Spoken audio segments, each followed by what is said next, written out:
اس میں دیکھیں یہ ہم آلدو اس میں کافی ڈیٹیل میں چیزیں لکھ دی گئی ہیں، لیکن آپ لوگ میڈیا کا پارٹ ہیں.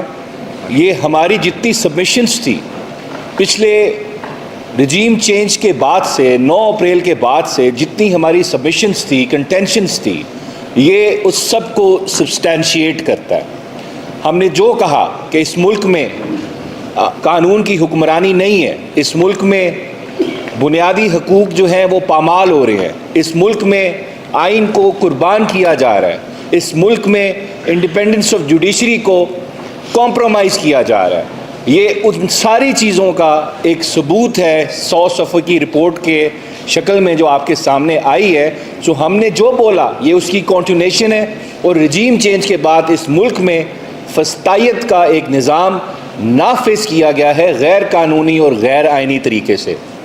اب اس میں دیکھیں ایک چیز سمجھنے کی ضرورت ہے. آپ نے کافیوں میں شاید پڑھی ہو پولیٹیکل سائنس. اب ایک ریاست جو ہوتی ہے وہ وجود میں کیسے آتی ہے، اس کو سمجھنے کی ضرورت ہے. ریاست ایک عمرانی معاہدہ ہوتا ہے جس کو ہم سوشل کانٹریکٹ کہتے ہیں، جس کو ہم آئین پاکستان بھی کہیں گے. اس کے آنے کے بعد جو ہم سب لوگ ہیں، جتنے شہری ہیں اس ملک کے، ہم لوگ ایک کانٹریکٹ کرتے ہیں جو آئین ہے کہ ہم ایک ریاست بنائیں گے، باڈی پالیٹک. اس ریاست کے کچھ فرائض ہوں گے. اس کے فرائض میں جو 3 سب سے بیسک فرائض ہوں گے وہ میری زندگی، right to life, right to property, میرے مال کی حفاظت کرنا ہے، اور رائٹ ٹو لبرٹی، میری آزادی کی حفاظت کرنا ہے. ریاست بنانے کا مقصد کیا تھا؟ کیونکہ اس سے پہلے جو قانون تھا وہ لا آف نیچر تھا، وہ لا آف جنگل ہوتا ہے. اس کے اندر جو طاقتور ہوتا ہے وہ کمزور کے جو اس کے حقوق ہوتے ہیں اس پہ قبضہ کر لیتا ہے، ان کو وائلیٹ کرتا ہے. تو ریاست کا مقصد ہے کہ اس نے میرے ان رائٹس کو پروٹیکٹ کرنا ہے، اور یہ میرا آئین Pakistan from article 8 to article 28 بنیادی حقوق بتاتا ہے ہر شہری کا کہ اس کا ریاست کی ذمہ داری ہے کہ اس نے ان کو پروٹیکٹ کرنا ہے. اور ریاست کے 3 ستون ہیں. ایک ایگزیکٹو ہے جس نے لا انفورس کرنا ہے، پھر ایک عدلیہ ہے جس نے آئین اور ملک لا کی تشریح کرنی ہے. لیکن سب سے بڑی ذمہ داری میری نظر میں اس آئین پاکستان کے تحت اگر عدلیہ پہ آتی ہے تو وہ آپ کے بنیادی حقوق کی پروٹیکشن ہے، اس کی پرزرومنٹ ہے. اس کو پروٹیکٹ کرنا ہے آپ کی عدلیہ نے، اس کے آگے اس کو گارڈ کرنا ہے. اب ہوا کیا اس ملک میں، یہ رپورٹ کیا کہتی ہے، میں آپ کو بتاؤں گا کس طرح آپ کے بنیادی حقوق سلب ہو رہے ہیں.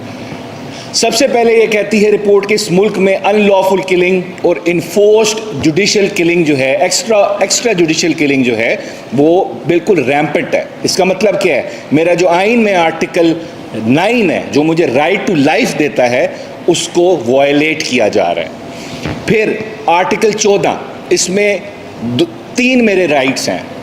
رائٹ ٹو پریویسی کہ میرے گھر کے اندر بغیر وارنٹ کے کوئی نہیں گھس سکتا، میری پرائیویٹ لائف ہے. رائٹ اگینسٹ ٹارچر کہ مجھے ٹارچر نہیں کر سکتی حکومت وقت. پھر رائٹ ٹو ڈگنیٹی کہ میری ڈگنیٹی ہے اس کو کوئی وائلیٹ نہیں کر سکتا. اگر کوئی میری ڈگنیٹی وائلیٹ کرے گا تو یہ تینوں آپ کے بنیادی حقوق جو ہیں ان کی یہ پامال ہوں گے. پھر آرٹیکل فری اسپیچ کی بات کرتی ہے رپورٹ کہ اس ملک میں کوئی فری اسپیچ نہیں ہے. آرٹیکل 19 ہے، میرا بنیادی حق ہے فریڈم آف ایکسپریشن کہ میں بولنا جو چاہوں مجھے بولنے دیا جائے، بول کے لب آزاد ہیں میرے. پھر article 19A right to information, آپ نے ٹویٹر پہ پابندی لگا دی، آپ نے میڈیا پہ پابندی لگا دی، میڈیا کو رپورٹنگ سے روک دیا. تو جو انفارمیشن لینا of matters of public importance میرا رائٹ ہے آپ نے اس کو بھی ختم کر دیا. پھر سب سے امپورٹنٹ دیکھیں جتنے بھی بنیادی حقوق ہے، ایک تو رائٹ ٹو لائف ہے، زندہ رہنے کا حق ہے، لیکن اس کے بعد جو سب سے امپورٹنٹ رائٹ ہوتا ہے جو ایک سوسائٹی کی ڈیولپمنٹ کا انڈیکیٹر ہوتا ہے وہ ہوتا ہے فری اسپیچ.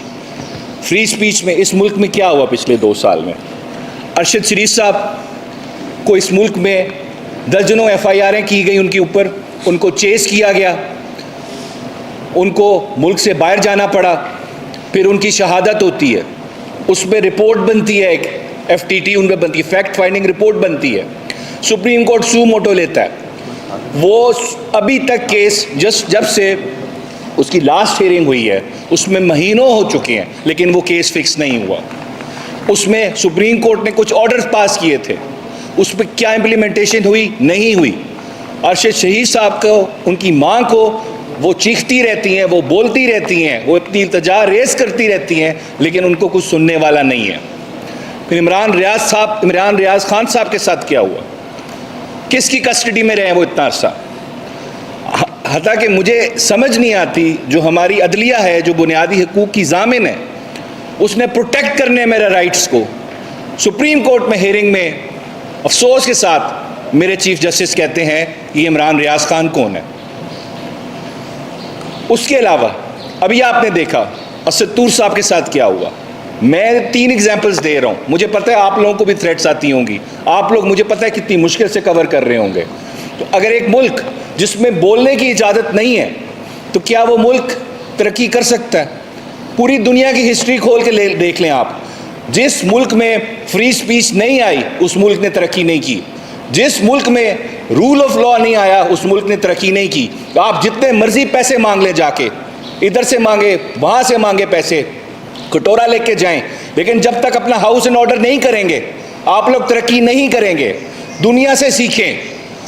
اس ملک نے ترقی کی ہے، اس ملک دنیا میں جس نے سب سے پہلے ایک چیز پہ کمپرومائز نہیں کیا، وہ ہے رول آف لاء.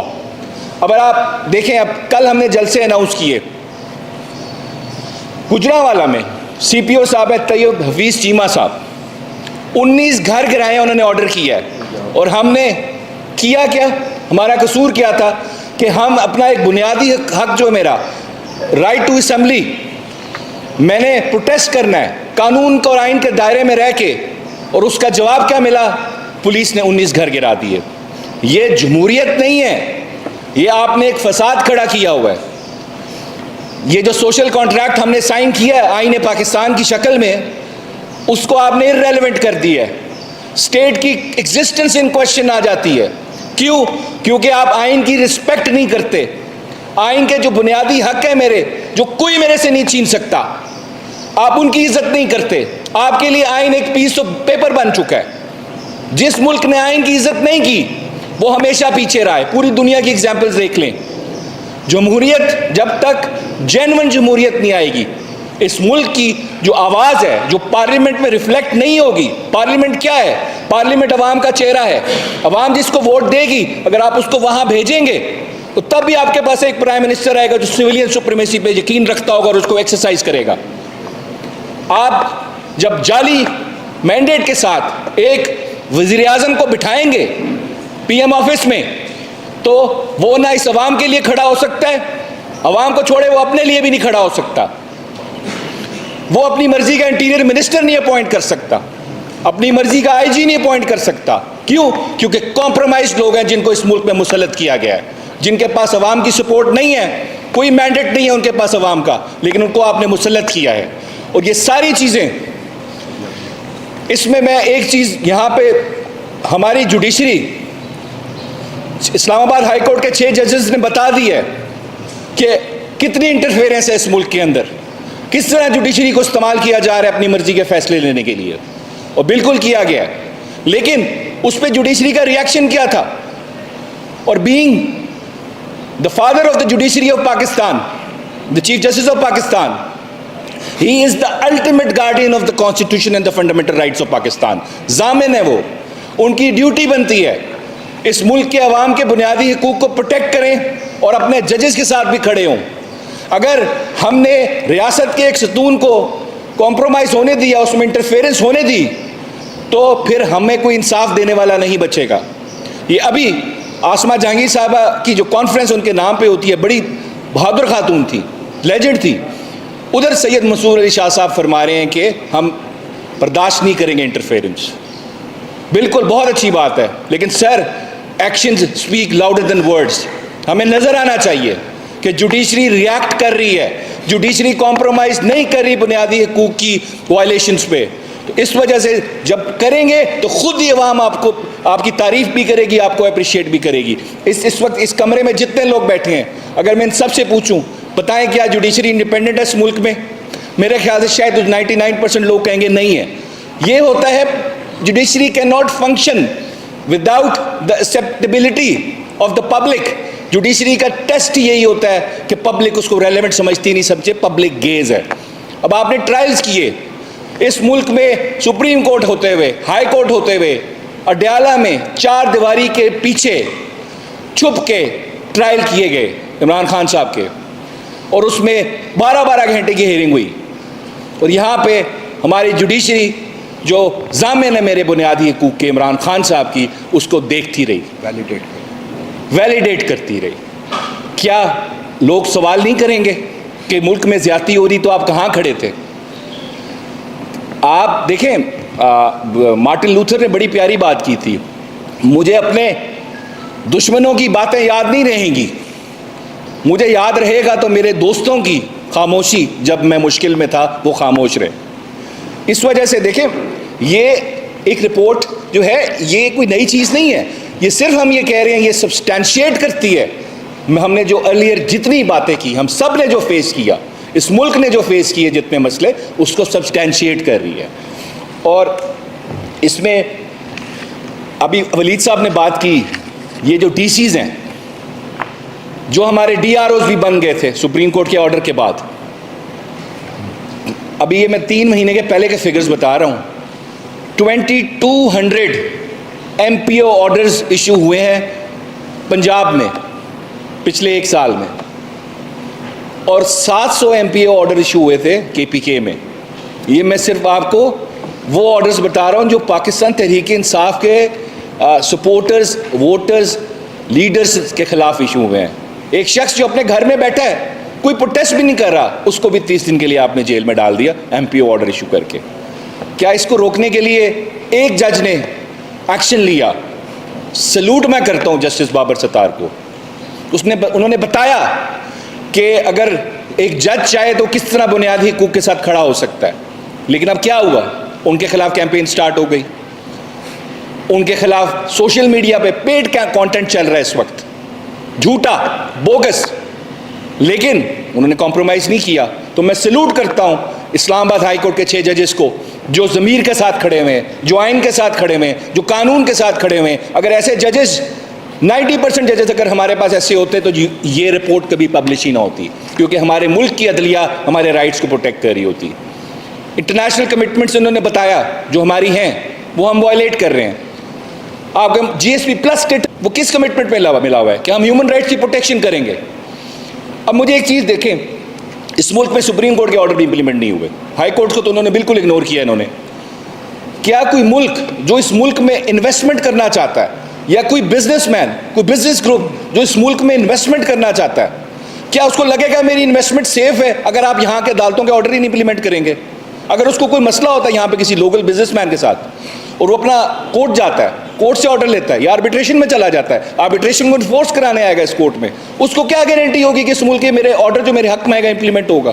تو کیا میسج دے رہے ہیں ہم دنیا کو؟ ہم نے اس وقت چوز کرنا ہے whether we stand with the civilized democratic world جو رول آف لا پہ بلیو کرتا ہے، یا ہم ایسے ورلڈ کے ساتھ کھڑے ہیں جہاں پہ یا تو بادشاہت ہے یا وہاں پہ ایک اتھارٹیرین رجیم ہے. ہمیں قائد اعظم کے پاکستان میں رہنا ہے، ہمیں جمہوریت میں رہنا ہے. میں نے ہٹلر کے پاکستان میں نہیں رہنا، میں نے مسولینی کے پاکستان میں نہیں رہنا. میں نے ایک جمہوری ملک میں رہنا ہے جہاں اگر آپ میرے خلاف بھی بات کریں، میں پاور میں بیٹھا ہوں تو میں آپ کو کچھ نہ کہہ سکوں، آپ بھی مجھے کرٹیسائز کریں میں آپ کو کچھ نہ کہہ سکوں، کیونکہ آپ کے میں رائٹ کی عزت کروں. اس وجہ سے خدا کا خوف کریں، اس ملک کی جمہوریت پہ ترس کھائیں، لوگوں کو ان کے بنیادی حقوق دیں، ان پہ ظلم نہ کریں. آخر میں چیف جسٹس صاحب سے ریکویسٹ کروں گا، ایک بات مجھے اس میں یاد آئی. اب میں دیکھیں میں کیا ایکسپیکٹ کروں اس جوڈیشری سے. ملٹری کورٹس کا کیس چل رہا ہے، جسٹس سردار طارق مسعود صاحب کیس سن رہے ہیں، سلمان راجہ صاحب کیس آرگیو کر رہے ہیں. انہوں نے بولا کہ فنڈامنٹل رائٹس کی وائلیشن ہے ملٹری کورٹس. تو آگے سے ہمیں جسٹس سردار طارق مسعود صاحب اب ریٹائر ہو گئے، انہوں نے جواب کیا دیا، یہ بنیادی حقوق ہمیں پتہ نہیں کہاں لے جائیں گے. جب ہمارے ججز کو ہی بنیادی حقوق پہ یقین نہیں ہے تو میرا اور آپ کا کیا ہوگا؟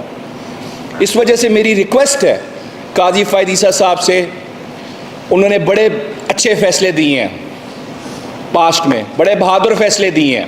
ہمیں انہوں نے بتایا کہ میں ڈیموکریسی پہ یقین رکھتا ہوں, میں لڑوں گا جمہوریت کے لیے, پروٹیکٹ کروں گا فنڈامنٹل رائٹس. اسد طور صاحب پہ حملہ ہوا تھا, ان کو فری اسپیچ کے پیالے دیے گئے تھے. بالکل ہمیں اس طرح کا چیف جسٹس چاہیے. اگر دیکھیں ہمیں سب پتہ ہے اس ملک میں کیا ہو رہا ہے, وہ میں ختم کروں گا. ولید صاحب نے تو پڑھا ہوگا, میر تقی میر صاحب کا شعر ہے, پتا پتا بوٹا بوٹا حال ہمارا جانے ہے, جانے نہ جانے گولی نہ جانے باغ تو سارا جانے ہے. Thank you. میں 2-3 منٹ لوں گا. کچھ 2-3 آبزرویشنز ہیں اور کچھ سوالات ہیں جو کہ میں ریز کرنا چاہتا ہوں تاکہ بارے رہے. ولید صاحب نے اور ابو ذر صاحب نے بڑے خوبصورتی سے انہوں نے سارا جو کی رپورٹ ہے اس کے کانٹینٹس کو ایکسپلین کیا ہے اور اس کو کنٹیکچولائز کیا کہ کس طریقے سے ڈائریکٹلی یہ ہمیں ایفیکٹ کر رہی ہے, ہمارے حقوق کو ایفیکٹ کر رہی ہے. دیکھیے اس ملک میں اس وقت 2 طاقتیں ہیں.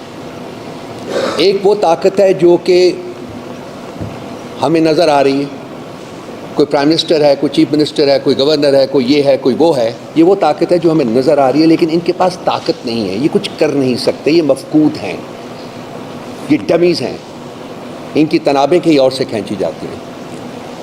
اور دوسری طاقت وہ ہے جو کہ جن کے پاس اصل طاقت ہے لیکن وہ سایوں کی شکل میں نمودار ہے, وہ ہمیں نظر نہیں آتی, نہ وہ سامنے آنا چاہتے ہیں. یہ وہ بیسک کانفلکٹ ہے جو کہ جس کی وجہ سے اس وقت ان تمام ہیومن رائٹس وائلیشنز, فریڈمز کی وائلیشنز کے ساتھ ساتھ ایک کنفیوژن سا کریٹ ہوا ہے. ملک میں ویسے تو دیکھنے کو جمہوریت ہے لیکن اصل میں ڈی فیکٹو مارشل لاء یہاں اس وقت مارشل لاء رجیم یہاں چل رہی ہے, اور یہ ڈمیز جو ہیں یہ اس شخص واحد کی دکتات جو ہے اس کو امپلیمنٹ کر رہی ہے, یہ بتائے بغیر کہ یہ کیا کر رہی ہیں. ویسے تو پارلیمنٹ بھی موجود ہے لیکن وہ ٹوٹلی پاور لیس ہے. جوڈیشری کے بارے میں میرے دوست بھائی ابو ذر نے بات کی ہے. یہ جو کانفلکٹ ہے یہ ختم ہونا چاہیے, ان دا سینس کہ جی اگر آپ نے جمہوریت نہیں رکھنی تو پھر کہہ دیں. یہ ڈی فیکٹو جو ہے اس کو بڑے سے لوگوں, ڈاکٹرن آف نیسیسٹی بھی اسی جوڈیشری کی کوائنج ہے, جس میں کہ یہ واٹ از ڈاکٹرن آف نیسیسٹی کہ یہ جی کہ جرم تو ہوا ہے, کانسٹیٹیوشن تو وائلیٹ ہوا ہے, لیکن چونکہ ہو گیا ہے جرم, چونکہ کانسٹیٹیوشن وائلیٹ ہو گیا ہے, اس لیے ہمارے پاس آپشن کوئی نہیں ہے سوائے اس کے کہ اس کو ہم لیجیٹیمائز کریں. یہ پاکستان کی تاریخ میں 1 دفعہ نہیں, 2 دفعہ نہیں, 3 دفعہ نہیں, 4 دفعہ ہوا ہے. اس کے علاوہ آج بھی جو آپ کے سامنے کھیل کھیلا جا رہا ہے وہ یہی ہے کہ وہ جو سائے جو ہیں جو ہمارے اوپر طاقت کی شکل میں کہیں براجمان ہیں اور نظر نہیں آتے, یہ ان کے جو عقائد ہیں یا ان کے جو احکامات ہیں اس کی تقلید کرنا یا ان کو امپلیمنٹ کرنا, یہ اسی قانون کے تحت ہی ہو رہا ہے کہ جی ہم اس طاقت کا کچھ بگاڑ نہیں سکتے. تو میرے کچھ سوالات ہیں. دیکھیں ریاست کے بیسیکلی اسٹیبلش 3 ستون ہیں, ایک چوتھا جو آپ بیٹھے ہوئے ہیں ٹینٹیٹیولی دا 4th pillar of the state. 3 legislature جو ہے وہ ریگڈ ہے, اس میں جو لوگ بیٹھے ہوئے ہیں وہ ڈیزرو نہیں کرتے وہاں, کیونکہ وہ الیکشن جیت کے نہیں آئے بلکہ ان سایوں کی پیٹرنیج کے انڈر وہاں وہ بیٹھے ہوئے ہیں. سو انہوں نے یہ نہیں کرنا کہ یہ قانون ایسے بنائیں جو کہ ہیومن رائٹس کو اسٹرینتھن کریں, وہ صرف وہ کریں گے جو کہ ان کو آرڈر کیا جاتا ہے. سو چونکہ ڈومیننٹ پریزنس ہے انہی لوگوں کی ہے, اس لیے وہ ان تمام چیزوں کو ٹھیک کرنے کی پوزیشن میں نہیں ہے. اس کے بعد آپ کا ایگزیکٹو آتا ہے. ایگزیکٹو کی جو سٹیٹس ہے وہ 6 ججز کے لیٹر میں بڑی کلیئرلی ڈیفائن کی گئی ہے کہ کس طریقے سے ایگزیکٹو نہ صرف کمپلسٹ ہے کرائم میں بلکہ ایگزیکٹو جو ہے وہ پرپیٹریٹر بھی ہے کرائم کا. وہ تمام کرائمز جس کا ذکر ابو ذر نے بھی کیا ہے, اور وہ لیٹر جو 6 ججز کا ہے اس میں بڑی ایکسپلسٹلی اس کا ذکر کیا گیا ہے, جس کو آج پاکستان کی سپریم کورٹ دبانے کی کوشش کر رہی ہے. ہونا تو یہ چاہیے تھا کہ جب وہ لیٹر آیا تو اس کے تحت ایک جوڈیشل کانفرنس کی جاتی جس میں باقی لوگوں کو بلا کے, باقی ججز کو بلا کے ان کے احساسات, ان کے تاثرات اور ان کے کامنٹس بھی لیے جاتے کہ کتنی how deep rooted is this malady of interference in affairs of the judiciary. لیکن ایگزیکٹو جو کہ کمپلسٹ ہے according to the contents of the letter, اسی کو امپاور کر دیا گیا جی کہ آپ جائیے جا کے کمیشن بنائیے, آپ جا کے کمیشن کا ہیڈ بھی بنائیں. وہ تو we are grateful to the person who was nominated as the head of the commission کہ انہوں نے کہا جی کہ میں ان ٹیوز پہ کام نہیں کر سکتا تو یہ معاملہ آگے بڑھائے. لیکن ابھی تو یہ جو ایگزیکٹو بھی کمپلسٹ ہے جرم میں, ہیومن رائٹس کی وائلیشن میں, فریڈمز کی وائلیشن میں یہ کمپلسٹ ہے. اور تیسرا جو آپ کا پلر ہے وہ ہے جوڈیشری. تو آج کل ہمارے جو چیف جسٹس صاحب یہاں بیٹھے آتے ہیں, سنیں ان کی آنکھیں دیکھ نہیں سکتی, ان کے کان سن نہیں سکتے, اور ان کی زبان بول نہیں سکتی. یہ ہے ہمارا وہ شخص جو کہ اس وقت چیف جسٹس آف پاکستان بیٹھا ہوا ہے. یہ انصاف دینے کی بجائے انصاف کی وائلیشن میں پارٹنر بنا ہوا ہے. یہ بھی ان سایوں کے آرڈر کے اوپر آپریٹ کرتا ہے. یہ جو دیکھی ہوئی طاقتیں ہیں وہ بھی نہیں پاور لیس ہے, جیسا کہ میں نے کہا. یہ اپنے انہیرنٹ پرنسپلز جو ہے ان کو امپلیمنٹ کرنے کی بجائے یہ احکامات کے انتظار میں بیٹھے رہتے ہیں. جہاں میرے دوست نے, ابو ذر نے یہ بتایا ہے کہ انہوں نے کوئی اچھے فیصلے کیے ہیں, وہاں لیٹس ناٹ فرگیٹ کہ حدیبیہ پیپر ملز کا جو فیصلہ تھا وہ بھی انہوں نے کیا ہے, جس کی بیسس کے اوپر کچھ ان کے خلاف ریفرنس بھی گیا تھا, اور اس ریفرنس کو میرٹ پہ ڈیفینڈ کرنے کی بجائے انہوں نے امیونٹی لینے کی کوشش کی تھی اور ان کو دی گئی. فیض آباد دھرنے کا ججمنٹ بھی دیکھ لیجئے, وہ بھی کمپرومائز ججمنٹ ہے ان کا. تو ان کے جو فیصلے جو ہماری نظر میں جب سے یہ چیف جسٹس بنے ہیں تب تو یہ ریپریہنسبل ہیں. یہ بالکل ایک بائی اسٹینڈر کے طور کے اوپر, ایک تماش بین کے طور کے اوپر کھڑا ہوا ہے یہ چیف جسٹس, رادر دین دس کہ جسٹس انصاف کے تقاضے پورے کرے, آئین کے تقاضے پورے کرے, لوگوں کی عزت و جان و مال کو پروٹیکٹ کرے. یہ اس کی وائلیشن میں ایک پارٹنر بنا ہوا ہے. نہ دیکھ سکتا ہے, نہ سن سکتا ہے, نہ بول سکتا ہے. ہماری ڈیمانڈ اس سے یہ ہے کہ یہ چلا جائے. اگر یہ انصاف پرووائڈ نہیں کر سکتا پاکستان کو اور پاکستانیوں کو, تو اس کا کوئی مقام نہیں ہے وہاں بیٹھنا, اس کو چھوڑ دینا چاہیے. اور یہی حالت آپ کی اسلام آباد ہائی کورٹ کے چیف جسٹس کی بھی ہے. میں آپ کو سپریم کورٹ کے چیف جسٹس کی ایک بات بتاؤں. 9 مئی کو وہ ٹریجڈی ہوئی تھی جس کے بعد ریاست کا سارا جبر اور فستائیت جو تھا وہ انلیش کی گئی تھی پی ٹی آئی کے اوپر. 25 مئی کو ہم نے ایک پٹیشن موو کی تھی سپریم کورٹ میں کہ یہ جو ہوا ہے اس کے بارے میں اس کو سنا جائے اور ایک جوڈیشل کمیشن جو ہے وہ کانسٹیٹیوٹ کیا جائے تاکہ دودھ کا دودھ اور پانی کا پانی ہو سکے. 25 مئی 2023, آج ہم مئی میں داخل ہو رہے ہیں 2024 میں. 1 سال سے اس شخص نے اس کو ایک کشن کے طور کے اوپر اپنی سیٹ کے اوپر رکھ کے اس کے اوپر بیٹھا ہوا ہے. چیف جسٹس آف پاکستان, شرم آنی چاہیے. شرم کا مقام ہے نہ صرف چیف جسٹس کے لیے بلکہ تمام جوڈیشری کے لیے کہ ان کا سربراہ اس قسم کا کام کر رہا ہے. اس کے علاوہ ہماری اور بھی بہت ساری پٹیشنز ہیں جو اس کے پاس پینڈنگ ہے جن کو وہ فکس نہیں کر رہا. اسی طرح سے اسلام آباد ہائی کورٹ کا چیف جسٹس بھی ہماری پٹیشن کو فکس نہیں کر رہا. تو کیا ہماری تقدیر میں ایسے لوگ لکھے ہوئے ہیں؟ تو یہ ایک لمحہ فکریہ میرے دوستوں, بھائیوں, آپ کے لیے بھی, کیونکہ آپ کے بارے میں بھی اس میں تقریباً 10-12 پیجز جو ہے نا وہ انہوں نے ڈیووٹ کیے ہوئے کہ کس طریقے سے آپ کی فریڈمز جو ہے ان کو بھی کمپرومائز کیا گیا, آپ کو ان سے ڈپرائیو کیا گیا. یہ ہم بھیج رہے ہیں آپ کو, یہ دیکھیے گا. اور میں انشاءاللہ تعالیٰ عنقریب جب کہ کمپلیٹ والیوم ہمارے پاس آتا ہے تو میں چاہوں گا کہ دوبارہ آپ سے انگیج کروں, دوبارہ آپ کے ساتھ بات چیت کروں اپنے انہی دوستوں کے ساتھ. بہت مہربانی آپ کی. کوئی سوالات ہوں تو ہم حاضر ہیں, میرے دوست حاضر ہیں, پوچھ لیجیے.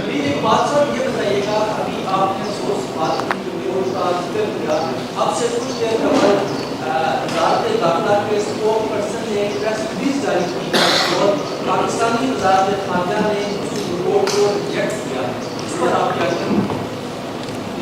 بول آواز آ جائے. وزارت خارجہ نے اس کے اسپوکس پرسن نے ریجیکٹ کیا ہے جی. تو وہ داخلہ کی ہماری نہیں وہ اسی فارن آفس کی ہے. تو وہ میرے بھائی ان کے پاس آپشن کیا تھا سوائے اس کے کہ ریجیکٹ کرنے کے؟ میں دعا دے دیتا ہوں. میں عرض کرتا ہوں یہ ایسے ہی ہے, افسوس کے ساتھ یہ ایسے ہی ہے جیسے الٹا چور کوتوال کو ڈانٹ رہا ہوں. میں کیونکہ میرے فاضل ساتھی نے یہاں پہ میر تقی میر کا ایک شعر پڑھا, میرے ذہن میں جو موضوع ہم ڈسکس کر رہے ہیں اس کے حوالے سے علامہ اقبال کا بھی ایک شعر ہے جو قابل غور ہے اور اس موضوع پہ لاگو ہوتا ہے. اور یہ 100 سال پہلے انہوں نے لکھا تھا کہ خدا کے عاشق تو ہیں ہزاروں